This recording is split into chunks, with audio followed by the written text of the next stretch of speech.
ಓಂ ಶಾಂತಿ. ಸಾಕಾರ ಮುರಳಿಯಾಗಿದೆ. ಇಂದಿನ ಡೇಟ್ ಆಗಿದೆ 9/5/26. मीठे बच्चे, तुम यहाँ आए हो सेल्फ रियलाइजेशन करने. तुम अपने को आत्मा समझ परमात्मा बाप से सुनो. ದೇಹಿ ಅಭಿಮಾನಿ रहने का ಅಭ್ಯಾಸ करो. ತಂದೆ ತಿಳಿಸ್ತಾರೆ, ಮಧುರಾದ ಮಕ್ಕಳೇ, ತಾವು ಇಲ್ಲಿ ಬಂದಿದ್ದೀರಾ ಆತ್ಮ ಅನುಭೂತಿಯನ್ನು ಮಾಡಕ್ಕೋಸ್ಕರ. ತಮ್ಮನ್ನ ತಾವು ಆತ್ಮ ಅಂತ ತಿಳಿದು ಪರಮಾತ್ಮನಿಂದ ಕೇಳಿ ದೇಹಿ ಅಭಿಮಾನಿಯಾಗಿರುವ ಅಭ್ಯಾಸವನ್ನ ಮಾಡಿ. ಪ್ರಶ್ನೆ ಆಗಿದೆ, कई बार बच्चों से कोई कोई पूछते हैं कि तुमने आत्मा का साक्षात्कार किया, तो तुम उन्हें कौन सा उत्तर दो. ಕೆಲವೊಂದು ಬಾರಿ ಮಕ್ಕಳ ಜೊತೆ ಕೆಲವರು ಕೇಳ್ತಾರೆ, ತಾವು ಆತ್ಮದ ಸಾಕ್ಷಾತ್ಕಾರವನ್ನ ಮಾಡಿದ್ದೀರಾ, ಅವರಿಗೆ ಯಾವ ಉತ್ತರವನ್ನ ಕೊಡಬೇಕು. उत्तर आಗಿದೆ, बोलो हाँ हमने आत्मा का साक्षात्कार किया. आत्मा ज्योति बिंदु आत्मा में ही अच्छी बुरी संस्कार है. ಅವರಿಗೆ ತಿಳಿಸಿ, ಹಾ ನಾವಂತೂ ಆತ್ಮದ ಸಾಕ್ಷಾತ್ಕಾರವನ್ನ ಮಾಡಿದ್ವಿ. ಆತ್ಮ ಜ್ಯೋತಿ ಬಿಂದು ಆಗಿದೆ. ಆತ್ಮದಲ್ಲಿ ಒಳ್ಳೆಯದು ಮತ್ತೆ ಕೆಟ್ಟ ಸಂಸ್ಕಾರ ಇದೆ. आत्मा की सारी नॉलेज अभी हमें मिलती है. जब तक आत्मा का साक्षात्कार नहीं किया था तब तक दे अभिमान थे. ಆತ್ಮದ ಇಡೀ ಜ್ಞಾನ ಈಗ ನಮಗೆ ಸಿಕ್ಕಿದೆ. ಎಲ್ಲಿವರೆಗೂ ಆತ್ಮದ ಸಾಕ್ಷಾತ್ಕಾರ ಮಾಡಿರಲಿಲ್ಲ ಅಲ್ಲಿವರೆಗೂ ದೇಹ ಅಭಿಮಾನನೇ ಇತ್ತು. अभी हमें परमात्मा द्वारा गॉड रियलाइजेशन और सेल्फ रियलाइजेशन हुआ. ಈಗ ನಮಗೆ ಪರಮಾತ್ಮನ ಮುಖಾಂತರ ಭಗವಂತನ ಅನುಭೂತಿ, ಆತ್ಮ ಅನುಭೂತಿ ಆಗಿದೆ. ಹಿಂದಿನ ಹಾಡು, ನಾವು ಹಮ್ಸೆ ಜುದಾ ಹೋಂಗೆ, ಅವರು ನಮ್ಮಿಂದ ಎಂದೂ ದೂರ ಆಗೋದಿಲ್ಲ. ಓಂ ಶಾಂತಿ. मीठे मीठे रूहानी बच्चों ने गीत सुना. रूहानी बच्चे कहते शरीर द्वारा. ಮಧುರಾತೆ ಮಧುರ ಆತ್ಮೀಯ ಮಕ್ಕಳು ಹಾಡನ್ನ ಕೇಳಿದೆ. ಆತ್ಮೀಯ ಮಕ್ಕಳು ಅಂತ ಶರೀರದ ಮುಖಾಂತರ ತಿಳಿಸಲಾಗುತ್ತೆ. ऐसे कोई कभी नहीं कहेंगे हम मर मिटेंगे साधु संतों के ऊपर.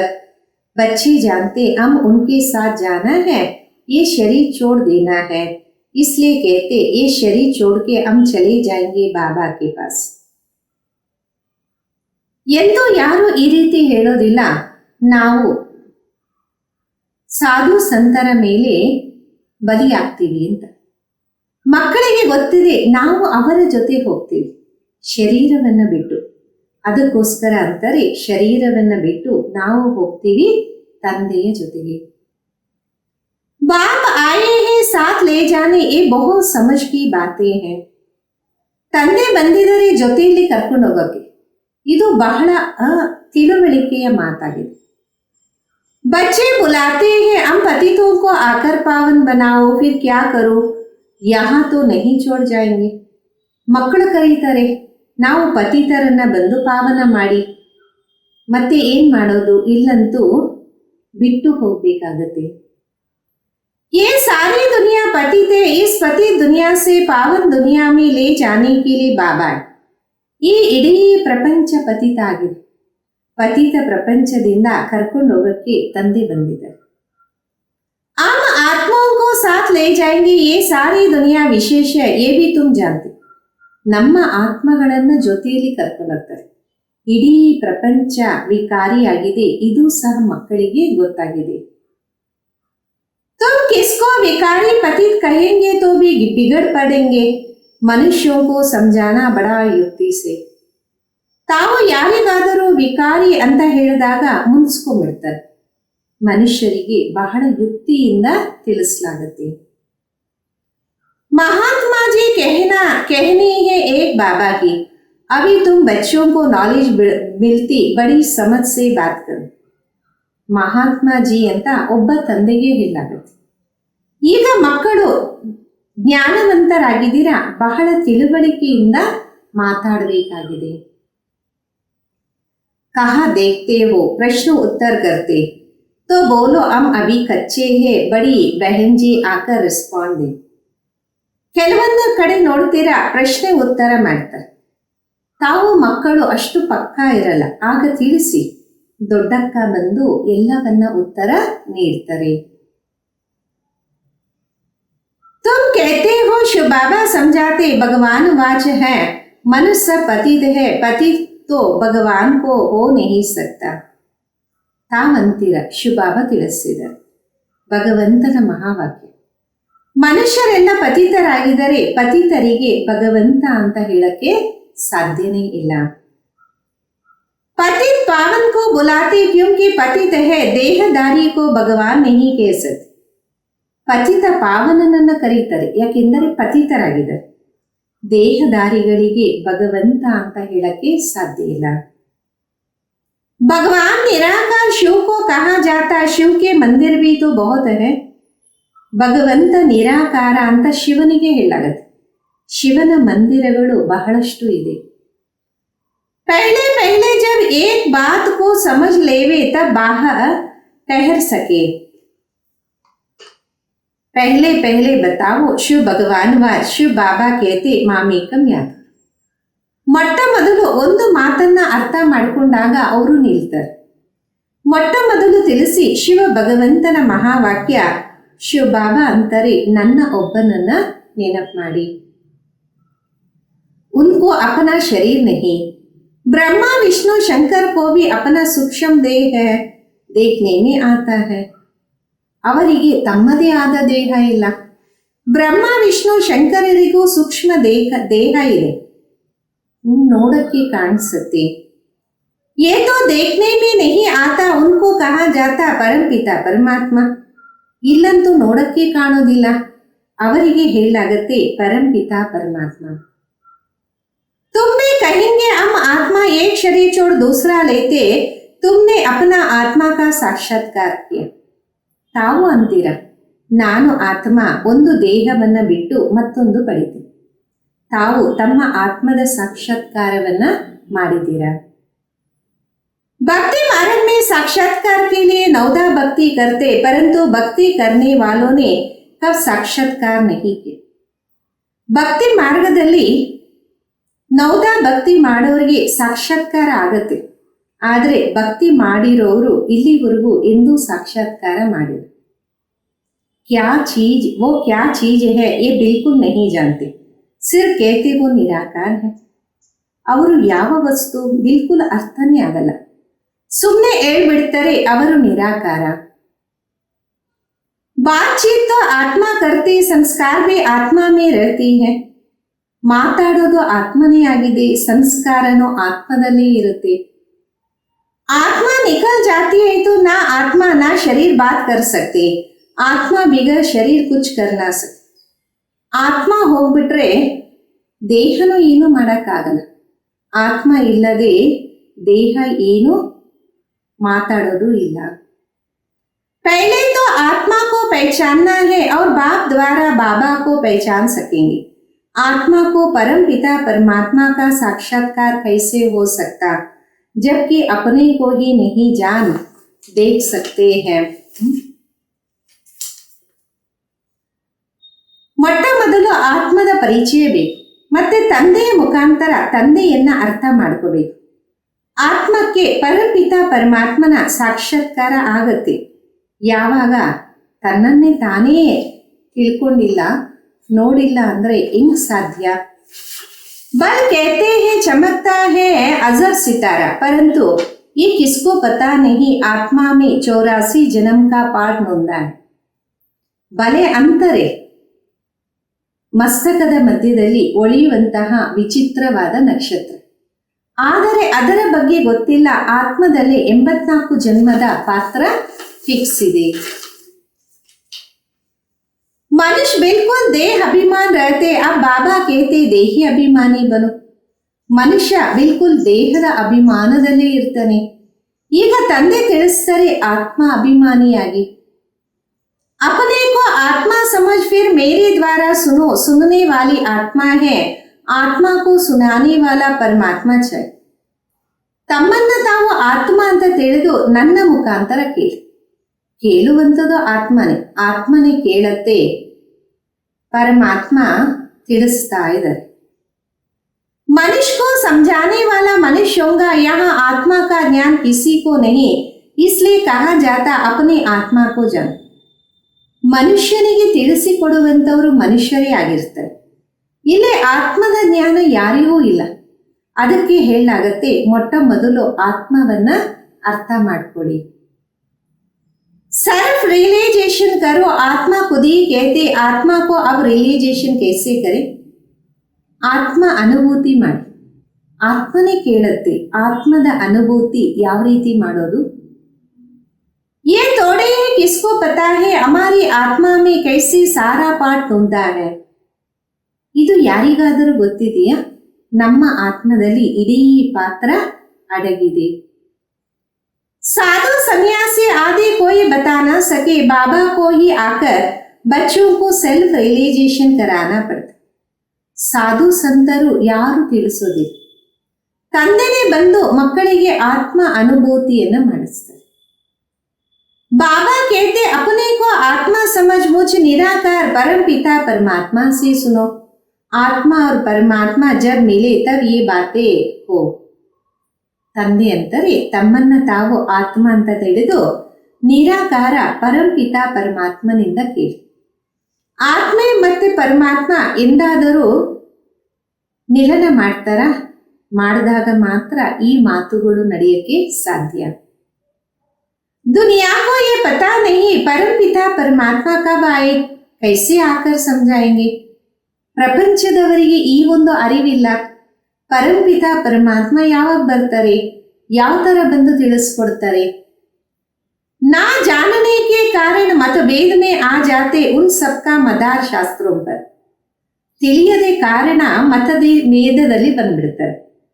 ಅದಕ್ಕೆಲ್ಲನೂ ಆಧಾರ ಶಾಸ್ತ್ರಗಳಾಗಿದೆ. बाबा कहते उनसे ना तुम मुझे रियलाइज कर सकेंगे ना अपने को रियलाइज कर सकेंगे. वो तो कह देते आत्मा सो परमात्ಮ. ತಂದೆ ಅಂತಾರೆ, ಅದರಿಂದ ತಾವು ತಮ್ಮನ್ನೂ ಅನುಭೂತಿ ಮಾಡಕ್ಕಾಗಲ್ಲ, ನನ್ನನ್ನೂ ಅನುಭವ ಮಾಡಕ್ಕಾಗಲ್ಲ. ಅವರಂತೂ ಹೇಳ್ಬಿಡ್ತಾರೆ, ಆತ್ಮನೇ ಪರಮಾತ್ಮ. ऐसे कहने से क्या होता, हमको पतित से पावन कौन बनाए, त्रिकालदर्शी कौन बनाएंगे. ಈ ರೀತಿ ಅಂದಾಗ ಏನಾಗತ್ತೆ? ನಮ್ಮನ್ನ ಪತಿತರಿಂದ ಪಾವನ ಯಾರು ಮಾಡ್ತಾರೆ, ತ್ರಿಕಾಲದರ್ಶಿಯಾಗಿ ಯಾರು ಮಾಡ್ತಾರೆ? कोई भी आत्मा परमात्मा का ज्ञान तो दे नहीं सकते, इसलिए तुम कहते हो जो आत्माएं अपने बाप को नहीं जानती वो नास्तिक है. ಯಾರಿಗೂ ಆತ್ಮ ಪರಮಾತ್ಮದ ಜ್ಞಾನನೇ ಇಲ್ಲ, ಅದಕ್ಕೆ ತಾವಂತೀರ ಆತ್ಮಗಳು ತಮ್ಮ ತಂದೆಯನ್ನ ಅರ್ಥ ಮಾಡ್ಕೊಂಡಿಲ್ಲ, ಅದಕ್ಕೆ ನಾಸ್ತಿಕರಾಗಿದ್ದಾರೆ. वो फिर कह देते जो भक्ति नहीं करते वो नास्तिक है. अब तुम बच्चे भक्ति तो करते नहीं हो. ಅವರಂತಾರೆ, ಯಾರು ಭಕ್ತಿ ಮಾಡೋದಿಲ್ಲ ಅವರೇ ನಾಸ್ತಿಕರಾಗಿದ್ದೀರಾ, ತಾವಂತೂ ಮಕ್ಕಳು ಭಕ್ತಿ ಮಾಡೋದೇ ಇಲ್ಲ.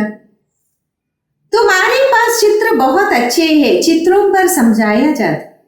ತಮ್ಮ ಹತ್ರ ಬಹಳಷ್ಟು ಚಿತ್ರಗಳಿದೆ, ಚಿತ್ರಗಳ ಬಗ್ಗೆ ತಿಳಿಸಲಾಗುತ್ತೆ. कोई ने वर्ल्ड के नक्शे देखे ही नहीं होंगे तो उसको क्या पता लंदन कहाँ है, अमेरिका कहाँ है. ಯಾರಾದರೂ ಪ್ರಪಂಚದ ಭೂಪಟವನ್ನು ನೋಡಿಲ್ಲ ಅಂದರೆ ಅವರಿಗೇನು ಗೊತ್ತು ಲಂಡನ್ ಎಲ್ಲಿದೆ, ಅಮೆರಿಕ ಎಲ್ಲಿದೆ ಅಂತ. जब तक टीचर बैठ मैप पर समझाए इसलिए तुमने ये चित्र बनाए, परंतु डिटेल में कोई समझ नहीं सकता. ಯಾವಾಗ ಟೀಚರ್ ಕುತ್ಕೊಂಡು ಮ್ಯಾಪ್ ಬಗ್ಗೆ ತಿಳಿಸ್ಕೊಡ್ತಾರೆ ಅಲ್ಲಿವರೆಗೂ ಅರ್ಥನೇ ಆಗಲ್ಲ. ಈಗ ತಾವು ಮಕ್ಕಳು ಬಹಳ ವಿಸ್ತಾರದಲ್ಲಿ ಅರ್ಥ ಮಾಡ್ಕೊತಿದ್ದೀರಾ. सूर्यवंशियों ने ये राजधानी कहाँ से ली, फिर चंद्रवंशी ने कैसे ली, क्या सूर्यवंशी से लड़ाई किया. ಸೂರ್ಯವಂಶೀಯರು ರಾಜಧಾನಿಯನ್ನ ಎಲ್ಲಿಂದ ಪಡ್ಕೊಂಡ್ರು, ಮತ್ತೆ ಚಂದ್ರವಂಶದವರು ಯಾವ ರೀತಿ ಪಡೆದ್ರು, ಏನು ಸೂರ್ಯವಂಶದವರ ಜೊತೆ ಯುದ್ಧ ಮಾಡಿದ್ರ. तुम कहते हो हमको वर्षा बाबा से मिलता, सूर्यवंशी चंद्रवंशी तो विश्व के मालिक है. ತಾವು ತಿಳಿಸ್ತೀರಾ, ನಾವು ತಂದೆಯಿಂದ ಆಸ್ತಿ ಪಡೆದಿದ್ವಿ, ಸೂರ್ಯವಂಶಿ ಚಂದ್ರವಂಶಿ ವಿಶ್ವದ ಮಾಲೀಕರಾಗಿದ್ರು. दूसरा कोई धर्म ही नहीं होता तो लड़ाई की बात नहीं, अभी तुम समझते हो हम विश्व के मालिक. ಬೇರೆ ಯಾವುದೇ ಧರ್ಮ ಇಲ್ಲ ಅಂದಾಗ ಇಲ್ಲಿ ಯುದ್ಧದ ಮಾತೇ ಇಲ್ಲ. ಈಗ ತಾವು ತಿಳ್ಕೊಂತೀರಾ, ನಾವು ವಿಶ್ವದ ಮಾಲೀಕರಾಗ್ತಾ ಇದ್ದೀವಿ. ऐसे नहीं सूर्यवंशी से चंद्रवंशी ने जीता वह युद्ध चली नहीं, अलग अलग घराना होता है. ಆ ರೀತಿ ಅಲ್ಲ, ಸೂರ್ಯವಂಶೀಯರಿಂದ ಚಂದ್ರವಂಶದವರು ವಿಜಯವನ್ನ ಪಡೆದ್ರು, ಯುದ್ಧ ಮಾಡಿದ್ರು ಅಂತ ಇಲ್ಲ, ಬೇರೆ ಬೇರೆ ಮನೆತನದವರು ಆಗಿರ್ತಾರೆ. आप तुम्हारे बुद्धि में ये चित्रों के सारी नॉलेज है. स्कूल में स्टूडेंट पढ़ते हैं तो बुद्धि में सारी नॉलेज आ जाती. ಈಗ ನಿಮ್ಮ ಬುದ್ಧಿಯಲ್ಲಿ ಚಿತ್ರಗಳ ಇಡೀ ಜ್ಞಾನ ಇದೆ. ಸ್ಕೂಲಲ್ಲಿ ಸ್ಟೂಡೆಂಟ್ ವಿದ್ಯಾಭ್ಯಾಸವನ್ನ ಮಾಡಿದಾಗ ಬುದ್ಧಿಯಲ್ಲಿ ಇಡೀ ಜ್ಞಾನ ಬಂದ್ಬಿಡುತ್ತೆ. छोटे बच्चों को किताब में दिखाया जाता ये हाथी है, ये फलाना है, अब तुम इस ड्रामा को जान गए हो. ಸಣ್ಣ ಮಕ್ಕಳಿಗೆ ತಿಳಿಸಲಾಗತ್ತೆ, ಇದು ಆನೆಯಾಗಿದೆ, ಇದು ಇದಾಗಿದೆ. ಈಗ ತಾವು ಮಕ್ಕಳು ಡ್ರಾಮಾವನ್ನ ಅರ್ಥ ಮಾಡ್ಕೊಂಡಿದ್ದೀರಾ. ये सारा चक्र बुद्धि में है, ये है सारी नई बातें और इन बातों को ब्राह्मण कुल ही समझे. ಇಡೀ ಚಕ್ರ ಬುದ್ಧಿಯಲ್ಲಿದೆ, ಈ ಇಡೀ ಹೊಸ ಮಾತುಗಳಾಗಿದೆ. ಈ ಮಾತುಗಳನ್ನ ಬ್ರಾಹ್ಮಣರೇ ಅರ್ಥ ಮಾಡ್ಕೊಂತಾರೆ. दूसरे तो बैठ फालतू डिबेट करते, ऐसे भी नहीं सबको इकट्ठा समझाया जाता. ಬೇರೆಯವರು ಕುತ್ಕೊಂಡು ವಾದ ವಿವಾದ ಮಾಡ್ತಾರೆ, ಆ ರೀತಿಯೂ ಅಲ್ಲ, ಎಲ್ಲರೂ ಒಟ್ಟಾಗಿ ಒಂದೇ ಕಡೆ ಕುತ್ಕೊಂಡು ಎಲ್ಲರಿಗೂ ತಿಳಿಸುವಂಥದ್ದು. नहीं, अलग अलग समझाना होता फायदा भी है. पहले बाप को आत्मा को समझे, फिर क्लास में बैठे तो समझेंगे, नहीं तो समझ ही नहीं सके. ಇಲ್ಲ, ಬೇರೆ ಬೇರೆ ಕೂರಿಸಿ ತಿಳಿಸ್ಬೇಕಾಗತ್ತೆ. ಮೊಟ್ಟ ಮೊದಲು ತಂದೆ ಮತ್ತು ಆತ್ಮದ ಬಗ್ಗೆ ಕುತ್ಕೊಂಡು ತಿಳಿಸ್ಬೇಕು, ನಂತರ ಕ್ಲಾಸ್ ಅಲ್ಲಿ ಕೂರಿಸ್ಬೇಕು. ಇಲ್ಲ ಅಂದರೆ ಅವರಿಗೆ ಅರ್ಥನೇ ಆಗಲ್ಲ. ಸಂಶಯ उठते ही रहेंगे, तुमको समझाना है भगवान एक है, वो ऊंचते ऊंच है. ಸಂಶಯ ಬರ್ತಾ ಇರುತ್ತೆ. ತಾವು ತಿಳಿಸ್ಕೊಡ್ಬೇಕಾಗಿದೆ, ಭಗವಂತ ಒಬ್ಬರೇ, ಅವರೇ ಶ್ರೇಷ್ಠಕ್ಕಿಂತ ಶ್ರೇಷ್ಠ. देवताओं को भी भगवान नहीं कह सकते, आत्मा का भी ज्ञान अब तुमको मिलता. ದೇವತೆಗಳಿಗೂ ಭಗವಂತ ಅಂತ ಹೇಳಕ್ ಸಾಧ್ಯ ಇಲ್ಲ, ಆತ್ಮಗಳಿಗೆ ಜ್ಞಾನ ಈಗ ಸಿಗತ್ತೆ. कर्म का फल आत्मा भोगते, संस्कार आत्मा में ही रहते. ಕರ್ಮದ ಫಲ ಆತ್ಮನೇ ಅನುಭವ ಮಾಡುತ್ತೆ, ಸಂಸ್ಕಾರ ಆತ್ಮದಲ್ಲಿ ಇರುತ್ತೆ. आत्मा सुनते इन ऑर्गन्स द्वारा भगवान बाप एक है, वर्षा उनसे मिलता. ಆತ್ಮ ಕೇಳುತ್ತೆ ಈ ಕರ್ಮೇಂದ್ರಿಯಗಳ ಮುಖಾಂತರ. ಭಗವಂತ ತಂದೆ ಒಬ್ಬರೇ, ಆಸ್ತಿ ಅವರಿಂದನೇ ಸಿಗತ್ತೆ. बाबा ने समझाया तुम अपने को आत्मा निश्चय करो और बाबा से बुद्धियोग लगाओ. ತಂದೆ ತಿಳಿಸ್ಕೊಟ್ಟಿದ್ದಾರೆ, ತಮ್ಮನ್ನ ತಾವು ಆತ್ಮ ಅಂತ ತಿಳ್ಕೊಳ್ಳಿ, ನಿಶ್ಚಯ ಮಾಡಿ, ತಂದೆಯ ಜೊತೆ ಬುದ್ಧಿಯೋಗವನ್ನ ಜೋಡಣೆ ಮಾಡಿ. जन्म जन्मांतर भक्ति करते आए हो, अनुमान के भी पुजारी होंगे तो अनुमान को याद करेंगे, वह कृष्ण के पुजारी होंगे तो श्री कृष्ण को याद करें. ಜನ್ಮ ಜನ್ಮಾಂತರ ಭಕ್ತಿಯನ್ನ ಮಾಡ್ತಾ ಬಂದಿದೆ. ಹನುಮಂತನ ಪೂಜಾರಿ ಆಗಿದ್ರೆ ಹನುಮಂತನನ್ನ ನೆನಪು ಮಾಡ್ತಾರೆ, ಮತ್ತೆ ಕೃಷ್ಣನ ಪೂಜಾರಿ ಆಗಿದ್ರೆ ಶ್ರೀಕೃಷ್ಣನನ್ನ ನೆನಪು ಮಾಡ್ತಾರೆ. अभी तुमको समझाया जाता तुम आत्मा हो, तुम्हारा परम पिता परमात्मा है, उसको याद करने से बाप का वर्षा मिलेगा. जो बाप है स्वर्ग का रचयिता, तो जरूर हम स्वर्ग में जाना चाहिए. ಈಗ ತಮಗೆ ತಿಳಿಸಲಾಗತ್ತೆ, ತಮ್ಮನ್ನ ತಾವು ಆತ್ಮ ಅಂತ ತಿಳ್ಕೊಳ್ಳಿ. ತಮಗೆ ಪರಂಪಿತ ಪರಮಾತ್ಮ ಇದ್ದಾರೆ, ಅವರನ್ನ ನೆನಪು ಮಾಡಿ. ತಂದೆಯಿಂದ ಆಸ್ತಿ ಸಿಗತ್ತೆ, ತಂದೆ ಸ್ವರ್ಗದ ರಚಯಿತ ಅಂದ ಮೇಲೆ ಸ್ವರ್ಗದ ಆಸ್ತಿನೇ ಸಿಗಬೇಕಲ್ಲ. ಭಾರತ ಸ್ವರ್ಗದ ಅಭಿತು ಸ್ವರ್ಗ ಹೈ ನಹಿ ಜೋ ರಾಜಾಯಿ ಹೋ. ಭಾರತ ಸ್ವರ್ಗ ಆಗಿತ್ತು, ಈಗಂತೂ ಸ್ವರ್ಗನೇ ಇಲ್ಲ ರಾಜ್ಯ ಮಾಡೋದಿಕ್ಕೆ.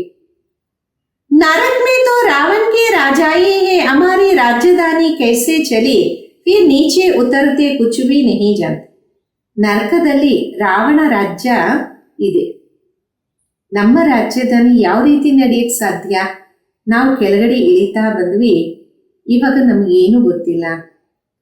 अभी तुम जानते हो पुनर्जन्म लेते लेते हमको नीचे उतरना है।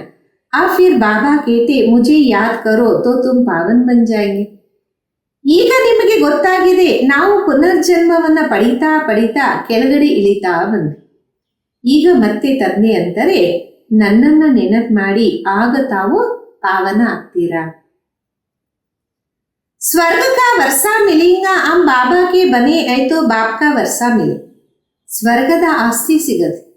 ನಾವು ತಂದೆಯ ಮಕ್ಕಳಾಗಿದ್ದೀವಿ ಅಂದ್ರೆ ತಂದೆಯಿಂದ ಆಸ್ತಿ ಸಿಗತ್ತೆ.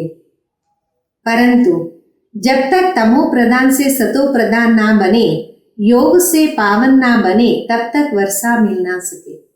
ಆದರೆ ಎಲ್ಲಿಯವರೆಗೂ ತಮೋ ಪ್ರಧಾನದಿಂದ ಸತೋ ಪ್ರಧಾನ ಆಗಿಲ್ಲ, ಯೋಗದಿಂದ ಪಾವನ ಆಗಲ್ಲ, ಅಲ್ಲಿವರೆಗೂ ಆಸ್ತಿ ಸಿಗೋದಿಕ್ಕೆ ಸಾಧ್ಯನೇ ಇಲ್ಲ.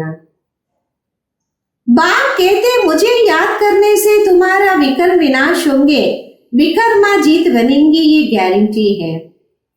ತಂದೆ ಹೇಳ್ತಾರೆ ನನ್ನನ್ನ ನೆನಪು ಮಾಡೋದ್ರಿಂದ ನಿಮ್ಮ ವಿಕರ್ಮ ವಿನಾಶ ಆಗತ್ತೆ, ವಿಕರ್ಮ ಜೀತರಾಗ್ತೀರ, ಇದಂತೂ ಗ್ಯಾರಂಟಿ ಆಗಿದೆ.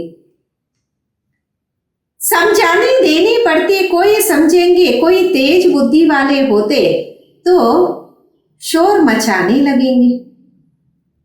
ತಿಳುವಳಿಕೆ ನೀಡಬೇಕಾಗತ್ತೆ. ಕೆಲವರು ತಿಳ್ಕೊಂತಾರೆ, ಕೆಲವರು ತೀಕ್ಷ್ಣ ಬುದ್ಧಿಯವರಾಗಿರ್ತಾರೆ, ಆಗ ಬಹಳ ಚೆನ್ನಾಗಿ ತಿಳಿಸ್ತಾ ಇರ್ತಾರೆ. कोई ना कोई विघ्न डालने वाले निकल पड़ते, कोई हंगामा करे तो बोलना चाहिए, एकांत में आकर समझो. ಯಾರೋ ಒಬ್ಬರು ವಿಘ್ನವನ್ನ ಹಾಕೋರು ಬಂದೇ ಬರ್ತಾರೆ. ಬಹಳಷ್ಟು ಕಲಹ ಕ್ಲೇಶವನ್ನ ಮಾಡ್ತಾರೆ, ಆಗ ತಿಳಿಸಿ ಏಕಾಂತದಲ್ಲಿ ಬಂದು ತಿಳ್ಕೊಳ್ಳಿ. यहाँ का कायदा है 7 रोज भट्टी में रहकर समझना, क्योंकि ये ज्ञान नया होने कारण मनुष्य मूझते. ಇಲ್ಲಿನ ನಿಯಮ ಆಗಿದೆ 7 ದಿನ ಬಟ್ಟಿಯಲ್ಲಿ ಇದ್ದು ತಿಳ್ಕೊಳ್ಳೋದು. ಯಾಕೆಂದರೆ ಈ ಜ್ಞಾನ ಹೊಸದಾಗಿರುವ ಕಾರಣ ಮನುಷ್ಯ ತಬ್ಬಿಬ್ಬಲಾಗ್ತಾನೆ. कोई भी पहले नया सेंटर खुलता है तो उसमें होशियार होने चाहिए जो सबको समझा सके. ಯಾವುದಾದರೂ ಮೊದಲು ಹೊಸ ಸೆಂಟರ್ ಓಪನ್ ಆದಾಗ ಅಲ್ಲಿ ಹುಷಾರಾಗಿರೋರು ಇರಬೇಕು, ಯಾರಿಗಾದರೂ ತಿಳಿಸ್ಕೊಡುವ ರೀತಿ. भगवान तो सबका एक है, सब आत्माएं बाई बाई है, परमात्मा सबका बाप है. ಭಗವಂತ ಎಲ್ಲರಿಗೂ ಒಬ್ಬರೇ ಆಗಿದ್ದಾರೆ, ಎಲ್ಲ ಆತ್ಮಗಳು ಸಹೋದರ ಸಹೋದರಾಗಿದ್ದಾರೆ, ಪರಮಾತ್ಮ ಎಲ್ಲರಿಗೂ ತಂದೆ ಆಗಿದ್ದಾರೆ. वो कहते हैं पतित पावन आओ तो जरूर वो पावन है, वो कभी पतित होते नहीं. ಕರೀತಾರೆ ಪತಿತ ಪಾವನ ಬನ್ನಿ ಅಂತ, ಅಂದಮೇಲೆ ಅವರು ಪಾವನ ಆಗಿದ್ದಾರೆ, ಅವರು ಎಂದೂ ಪತಿತ ಆಗೋದೇ ಇಲ್ಲ. बाबा ही आकर पतितों को पावन बनाइए, सतयुग में सब पावन है ना, कलयुग में है सब पतित. ಬಾಬಾನೇ ಬಂದು ಪತಿತರನ್ನ ಪಾವನ ಮಾಡ್ತಾರೆ. ಸತ್ಯುಗದಲ್ಲಿ ಎಲ್ಲರೂ ಪಾವನ, ಕಲಿಯುಗದಲ್ಲಿ ಎಲ್ಲರೂ ಪತಿತರಾಗಿರ್ತಾರೆ.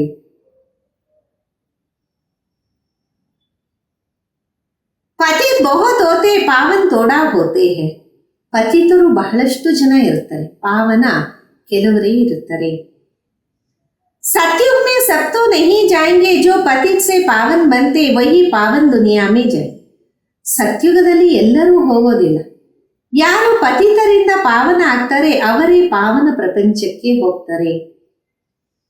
बाकी सब निर्वाण दुनिया में चले जाएंगे, ये भी जानते सारी दुनिया आकर मत नहीं ले. ಮಿಕ್ಕದವರೆಲ್ಲ ನಿರ್ವಾಣ ಪ್ರಪಂಚದಲ್ಲಿ ಹೋಗ್ತಾರೆ, ಇದು ಗೊತ್ತಿದೆ, ಇಡೀ ಪ್ರಪಂಚ ಬಂದು ಮತವನ್ನ ಪಡೆಯಲ್ಲ. ये मुश्किल है जो तुम सारी दुनिया को मत दो, अभी सबकी कयामत का समय है.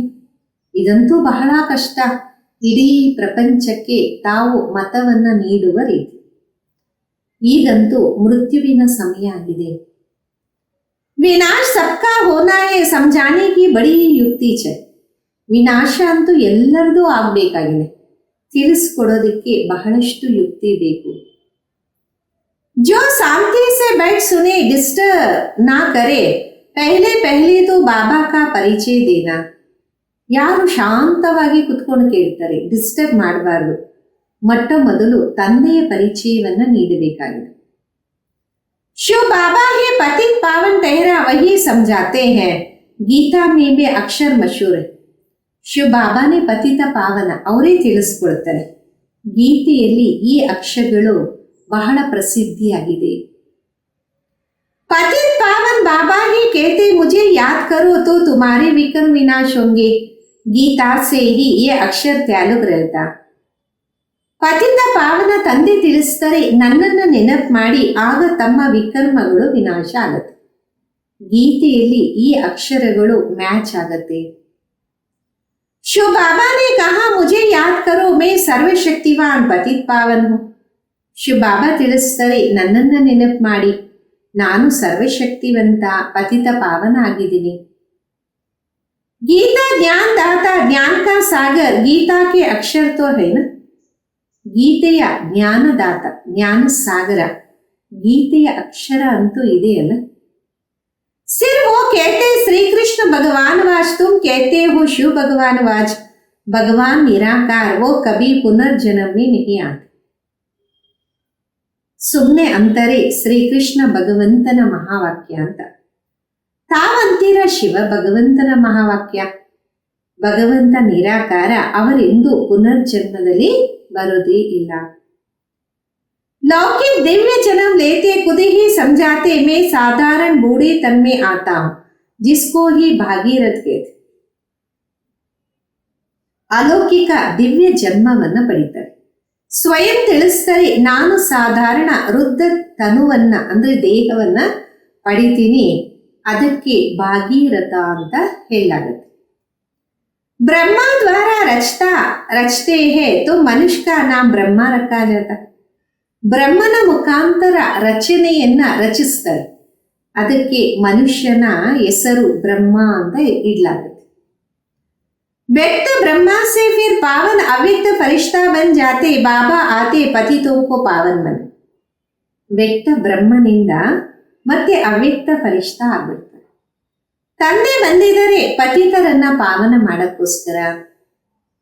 तो जरूर फिर पति दुनिया पति शरीर में आएंगे. ये है डीटेल की समझा. ಅಂದ ಮೇಲೆ ಖಂಡಿತ ಪತಿತ ಪ್ರಪಂಚ ಪತಿತ ದೇಹದಲ್ಲೇ ಬರ್ತಾರೆ. ಇದೆಲ್ಲ ವಿಸ್ತಾರವಾಗಿ ತಿಳಿಸ್ಕೊಡ್ಲಾಗುತ್ತೆ. पहले तो समझाना चाहिए. भगवान कहते कल्प पहले माफिक मुझे याद करो तो तुम्हारा विकर्म विनाश होंगे. पतित से पावन बनो. ಮೊಟ್ಟ ಮೊದಲು ತಿಳಿಸ್ಕೊಡ್ಬೇಕಾಗಿದೆ. ಭಗವಂತ ಹೇಳ್ತಾರೆ, ಕಲ್ಪದ ಮೊದಲಿನ ಅನುಸಾರ ನನ್ನನ್ನ ನೆನಪು ಮಾಡಿ, ಆಗ ನಿಮ್ಮ ವಿಕರ್ಮಗಳು ವಿನಾಶ ಆಗತ್ತೆ, ಪತಿತರಿಂದ ಪಾವನ ಆಗ್ತೀರಾ. ಗಾತೆ ಭೀ ಹೇ ಏ ಪತಿತ ಪಾವನ ಆವೋ ಗಂಗಾ ತೋ ಹೈ ಹಿ. ಗಾಯನ ಮಾಡ್ತಾರೆ, ಏ ಪತಿತ ಪಾವನ ಬನ್ನಿ, ಗಂಗೆ ಅಂತೂ ಇದ್ದೇ ಇದ್ದಾರೆ. तुम पुकारते हो तो जरूर कहां से आए. पतित पावन आते हैं, पतित से पावन बनाने का पाठ बजा. ತಾವು ಕರೆದ್ರೆ ಖಂಡಿತ ಎಲ್ಲಿಂದ ಬರ್ತಾರೆ? ಪತಿತ ಪಾವನ ಬರ್ತಾರೆ, ಪತಿತರಿಂದ ಪಾವನ ಮಾಡುವ ಪಾತ್ರವನ್ನ ಅಭಿನಯ ಮಾಡಕ್ಕೆ. बाबा कहते तुम पावन थे फिर तुम्हारे में कान बड़ी, ये योग बल से ही निकलेगा. ತಂದೆ ತಿಳಿಸ್ಕೊಡ್ತಿದ್ದಾರೆ, ತಾವು ಪಾವನರಾಗಿದ್ರಿ, ನಿಮ್ಮಲ್ಲಿ ತುಕ್ಕು ಬಿದ್ದಿದೆ, ತಾವು ಯೋಗ ಬಲದಿಂದಾನೇ ಅದನ್ನು ತೆಗೆಯಕ್ಕೆ ಸಾಧ್ಯ. तुम पवित्र बन जाएंगे फिर पावन दुनिया में आएंगे. पति दुनिया का विनाश हो जाएगा. ತಾವು ಪವಿತ್ರರಾಗ್ಬಿಟ್ರೆ ಮತ್ತೆ ಪಾವನ ಪ್ರಪಂಚದಲ್ಲೇ ಬರ್ತೀರಾ, ಪತಿತ ಪ್ರಪಂಚದ ವಿನಾಶ ಆಗತ್ತೆ. जो समझाया जाता उससे अच्छी रीति से धारण कर. ಏನ್ ತಿಳಿಸ್ಕೊಡ್ಲಾಗತ್ತೆ ಅದನ್ನ ಬಹಳ ಚೆನ್ನಾಗಿ ಧಾರಣೆ ಮಾಡಿ. हम तो सिर्फ ऊंचते ऊंच बाबा की महिमा करते. बेहद का बाबा समझाते तुम 84 जन्म का पाठ बजाते बजाते कितने पतित बने हो. ನಾವಂತೂ ಶ್ರೇಷ್ಠಾತಿ ಶ್ರೇಷ್ಠ ತಂದೆಯ ಮಹಿಮೆಯನ್ನ ಮಾಡ್ತೀವಿ. ಅನಂತವಾದ ತಂದೆ ತಿಳಿಸ್ಕೊಡ್ತಾರೆ, ತಾವು 84 ಜನ್ಮದ ಪಾತ್ರವನ್ನ ಅಭಿನಯ ಮಾಡ್ತಾ ಮಾಡ್ತಾ ಇಷ್ಟೊಂದು ಪತಿತರಾಗ್ಬಿಟ್ಟಿದ್ದೀರಾ. पहले पावन थे अब पतित हो, फिर याद की यात्रा पर रहने से तुम पावन बन जाएंगे. ಮೊಟ್ಟ ಮೊದಲು ಪಾವನರಾಗಿದ್ದರೆ ಈಗ ಪತಿತರಾಗಿದ್ದೀರಾ. ನೆನಪಿನ ಯಾತ್ರೆಯಲ್ಲಿ ಇದ್ದಾಗ ತಾವು ಪಾವನ ಆಗ್ತೀರಾ. भक्ति मार्ग से तुम सीढ़ी नीचे उतरते आए हो, ये तो बिल्कुल ही सहज बात है. ಭಕ್ತಿ ಮಾರ್ಗದಿಂದ ತಾವು ಮೆಟ್ಲಿಳಿತಾ ಬಂದಿದ್ದೀರ. ಇದಂತೂ ಬಹಳ ಸಹಜವಾದ ಮಾತಾಗಿದೆ. ये तो बच्चों की बुद्धि में बैठना चाहिए, सवेरे उठकर विचार सागर मंथन करना चाहिए, फिर जो भी आए उसको समझाना. ಇದಂತೂ ಮಕ್ಕಳ ಬುದ್ಧಿಯಲ್ಲಿ ಕುತ್ಕೋಬೇಕು. ಬೆಳಗ್ಗೆ ಎದ್ದು ವಿಚಾರ ಸಾಗರ ಮಂಥನ ಮಾಡಬೇಕಾಗಿದೆ. ಯಾರೇ ಬಂದರೂ ಅವರಿಗೆ ತಿಳಿಸ್ಕೊಡ್ತಾ ಇರಬೇಕು. मुरली के मुख्य पॉइंट्स नोट कर देना चाहिए, फिर रिपीट करनी चाहिए, तो दिल पर पकड़ हो जाए. ಮುರಳಿಯ ಮುಖ್ಯ ಪಾಯಿಂಟ್ಸ್ ಅನ್ನ ನೋಟ್ ಮಾಡಿಕೊಂಡು ಅದನ್ನ ರಿಪೀಟ್ ಮಾಡಬೇಕು. ಹೃದಯದಲ್ಲಿ ಅದು ಪಕ್ಕಾ ಆಗಬೇಕಾಗಿದೆ. पहले पहले मुख्य बात है बाबा को याद करना. बाबा ये कहते मन मनाबो मुझे याद करो तो विकर्म विनाश हो. ಮೊಟ್ಟ ಮೊದಲಿನ ಮಾತು ತಂದೆಯನ್ನ ನೆನಪು ಮಾಡಿ. ತಂದೆ ಹೇಳ್ತಾರೆ ಮನ್ಮನಾಭವ, ನನ್ನನ್ನು ನೆನಪು ಮಾಡಿ, ಆಗ ವಿಕರ್ಮಗಳು ವಿನಾಶ ಆಗುತ್ತೆ. ಆಪ್ ಕರೋ ನಾ ಕರೋ ತುಮಾರ ಮರ್ಜಿ, ಬಾಪ್ ಕಾ ಫರ್ಮಾನ್ ತು ಮಿಲಾ ಹುವಾ. ಈಗ ಮಾಡಿ ಮಾಡದಿರ ಇರೋದು ನಿಮ್ಮ ಇಷ್ಟ. ತಂದೆಯ ಕರ್ತವ್ಯ, ತಂದೆಯ ಆಜ್ಞೆ ಏನು ಸಿಕ್ಕಿದೆ ಅದನ್ನ ಮಾಡೋದು ಒಳ್ಳೆಯದು. पावन दुनिया में चलना है तो फिर पति दुनिया में बुद्धि का योग नहीं जाना चाहिए, विकार में नहीं जाना. समझानी तो बहुत मिलती रहती है. ಪಾವನ ಪ್ರಪಂಚದಲ್ಲಿ ನಡಿಬೇಕಾದ್ರೆ ಮತ್ತೆ ಪತಿತ ಪ್ರಪಂಚದ ಜೊತೆ ಬುದ್ಧಿಯೋಗವನ್ನ ಇಡಬಾರ್ದಾಗಿದೆ, ವಿಕಾರದಲ್ಲಿ ಹೋಗಬಾರ್ದಾಗಿದೆ. ತಿಳುವಳಿಕೆ ಬಹಳಷ್ಟು ಸಿಗ್ತಾ ಇರುತ್ತೆ. ಅಚ್ಚಾ, मीठे मीठे सिखिलदे बच्चों प्रति माता पिता बाप दादा का याद प्यार और गुड मॉर्निंग. रूहानी बाप की रूहानी बच्चों को नमस्ते. हम रूहानी बच्चों की रूहानी माता पिता बाप दादा को याद प्यार गुड मॉर्निंग और नमस्ते. धारणेಗೋಸ್ಕರ मुख्य सार. सवेरे सवेरे उठकर विचार सागर मंथन करना. बाप जो सुनाते उसे नोट कर रिपीट करना, दूसरों को सुनाना. सबको पहले पहले बाबा का परिचय दे. ಬೆಳಗ್ಗೆ ಎದ್ದು ವಿಚಾರ ಸಾಗರ ಮಂಥನವನ್ನ ಮಾಡಿ. ತಂದೆ ಏನು ತಿಳಿಸ್ಕೊಡ್ತಾರೆ ಅದನ್ನು ನೋಟ್ ಮಾಡಿ ರಿಪೀಟ್ ಮಾಡಿ, ಇತರರಿಗೂ ತಿಳಿಸಿ. ಎಲ್ಲರಿಗೂ ಮೊಟ್ಟ ಮೊದಲು ತಂದೆಯ ಪರಿಚಯವನ್ನೇ ನೀಡಿ. ಎರಡನೇದು, पावन दुनिया में चलने के लिए इस पति दुनिया से बुद्धियोग निकाल दे. ಪಾವನ ಪ್ರಪಂಚದಲ್ಲಿ ಹೋಗಕ್ಕೋಸ್ಕರ ಈ ಪತಿತ ಪ್ರಪಂಚದಿಂದ ಬುದ್ಧಿಯೋಗವನ್ನ ತೆಗೆದಾಕಿ. ವರದಾನ. नंबर 1 बिजनेस मैन बन, एक एक सेकंड व संकल्प में कमाई जमा करने वाले ಪದಂಪತಿ ಭವ. ನಂಬರ್ 1 ಬಿಸ್ನೆಸ್ ಮ್ಯಾನ್ ಆಗಿ ಒಂದೊಂದು ಸೆಕೆಂಡು ಅಥವಾ ಸಂಕಲ್ಪದಲ್ಲಿ ಸಂಪಾದನೆಯನ್ನ ಜಮಾ ಮಾಡಿಕೊಳ್ಳುವಂತವರು ಪದಂಪತಿ ಭವ. नंबर 1 बिजनेसमैन वो है जो स्वयं को बिजी रखने का तरीका जानता. ನಂಬರ್ 1 ಬಿಸ್ನೆಸ್ಮ್ಯಾನ್ ಅವರಾಗಿದ್ದಾರೆ ಯಾರು ಸ್ವಯಂ ಅನ್ನ ಬ್ಯುಸಿಯಾಗಿ ಇಟ್ಟುಕೊಳ್ಳುವಂತಹ ವಿಧಾನವನ್ನ ತಿಳ್ಕೊಂಡಿದ್ದಾರೆ. बिजनेसमैन अर्थात जिसका एक संकल्प भी व्यर्थ ना जाए, हर संकल्प में कमाई. बिजनेसमैन ಅಂದರೆ ಅವರ ಒಂದು ಸಂಕಲ್ಪನೂ ವ್ಯರ್ಥ ಆಗಬಾರದು, ಪ್ರತಿ ಸಂಕಲ್ಪದಲ್ಲಿ ಸಂಪಾದನೆ ಇರಬೇಕು. जैसे वो बिजनेसमैन एक एक पैसे को कार्य में लगाकर पद्मागुण बना देता, ऐसे आप भी एक एक सेकंड व संकल्प कमाई करके दिखाओ, तब पदमपति बने.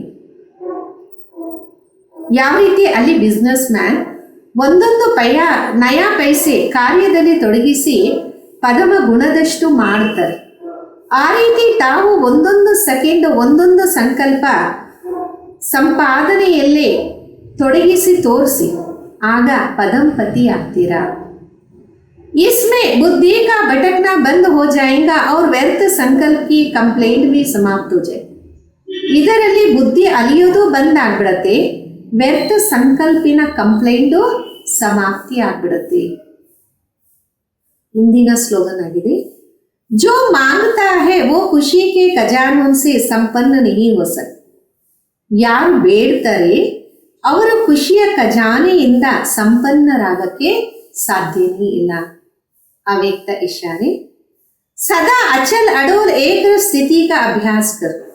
ಸದಾ ಅಚಲ ಅಡೋಲ ಏಕರಸ ಸ್ಥಿತಿಯ ಅಭ್ಯಾಸವನ್ನ ಮಾಡಿ. सदा मास्टर सर्वशक्तिवान के सीट पर सेट रहने वाले ही अचल अडोल रहते. ಸದಾ ಮಾಸ್ಟರ್ ಸರ್ವಶಕ್ತಿವಂತನ ಸೀಟಲ್ಲಿ ಯಾರು ಸೆಟ್ ಆಗಿರ್ತಾರೆ ಅವರೇ ಅಚಲ ಅಡೋಲರಾಗಿರ್ತಾರೆ. बाप दादा कहते बच्चे शरीर भी चले जाए लेकिन आपकी खुशी ना जाए. ಬಾಪ್ ದಾದಾ ತಿಳಿಸ್ತಾರೆ ಮಕ್ಕಳೇ ದೇಹ ಒಟ್ಟೋದ್ರೂ ನಿಮ್ಮ ಖುಷಿ ಹೋಗ್ಬಾರ್ದು. पैसा तो उसके आगे कुछ भी नहीं है. ಹಣ ಏನು ಅದರ ಮುಂದೆ ಏನೂ ಇಲ್ಲ.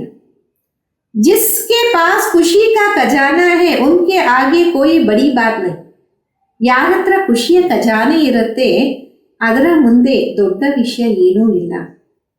और सदा सहयोगी सेवादारी बच्चों के साथ बाप दादा रहते, इसलिए घबराने की कोई बात नहीं. ಮತ್ತೆ ಸದಾ ಸಹಯೋಗಿ ಸೇವಾದಾರಿ ಮಕ್ಕಳ ಜೊತೆ ಬಾಪ್ ದಾದಾ ಇರ್ತಾರೆ, ಅದಕ್ಕೋಸ್ಕರ ಭಯ ಪಡುವ ಮಾತೇ ಇಲ್ಲ. ಓಂ ಶಾಂತಿ.